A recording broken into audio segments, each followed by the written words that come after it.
Student, আমি Swapna. ABC coaching সেন্টারে তোমাদের সকলকে স্বাগত। আজ আমরা শুরু করতে চলেছি সপ্তম শ্রেণীর ভূগোল বিষয়ে রায় ও মার্টিনের দ্বিতীয় পর্যায়ক্রমিক মূল্যায়ন 2026-এর 6 নম্বর সেটটি। চলো শুরু করা যাক। সঠিক উত্তরটি নির্বাচন করে পূর্ণবাক্যে উত্তর দাও।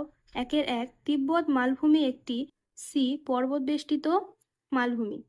2, গ্রস্ত উপত্যকা দেখা যায়। বি, স্তূপ পর্বতে। 3, বদ্বীপ গঠিত হয়। সি, নিম্ন গতিতে। 4, মাটিতে বাতাস থাকে। সি, 25%। 5, একটি আগ্নেয় শিলা হল। C, granite. 6, সাহারা মরুভূমির শুষ্ক নদীখাতকে বলা হয়। এ, ওয়াদি। 7, ব্লু ও হোয়াইট নীলের সংযোগস্থলে অবস্থিত শহরটি হল। ডি, খার্তু। 8, ভিক্টোরিয়া জলপ্রপাত রয়েছে। বি, জামবেজি নদীতে। 9, আফ্রিকার সর্বোচ্চ পর্বতশৃঙ্গ হল।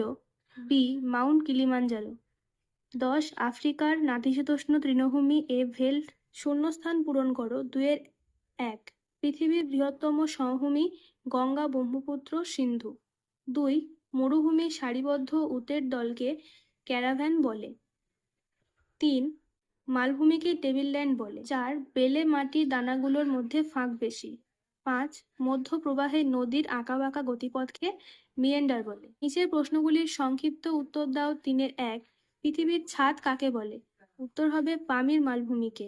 2, যে নদীতে সারা বছর জল থাকে তাকে কি বলে? নিত্যবহ নদী। 3, অ্যাটলাস পর্বতমালার সর্বোচ্চ শৃঙ্গের নাম কি?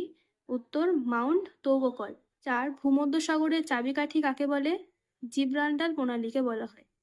5, পৃথিবীর দীর্ঘতম খাল কোনটি? চীনের গ্র্যান্ড ক্যানেল। নিচের প্রশ্নগুলির সংক্ষিপ্ত উত্তর দাও। 4-1, ব্যবিচ্ছিন্ন মালভূমি কাকে বলে? পেজ নম্বর 40।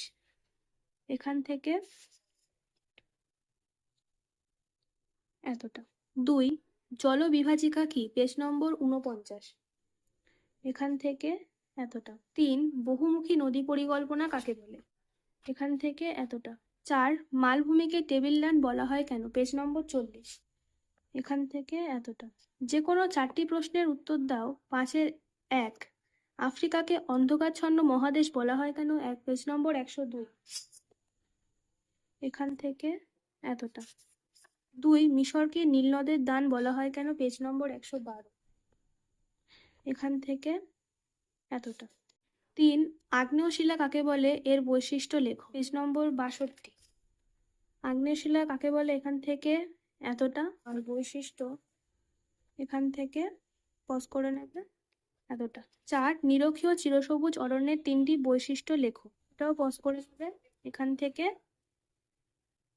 এতটা। 5, চিত্র ও উদাহরণ সহ স্তূপ পর্বতের বিবরণ দাও। পেজ নম্বর 39।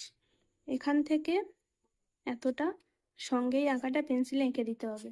যে কোনো 2টি প্রশ্নের উত্তর দাও। 6-1, নীল নদের গতিপথের বিবরণ দাও। এটাও পজ করে নেবে এখান থেকে এতটা। 2, আফ্রিকা মহাদেশে জলবায়ু এত বৈচিত্র্যপূর্ণ কেন? পেজ নম্বর 108।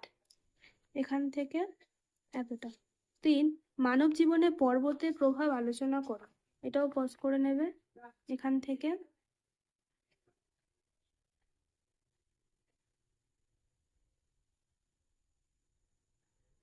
এতটা।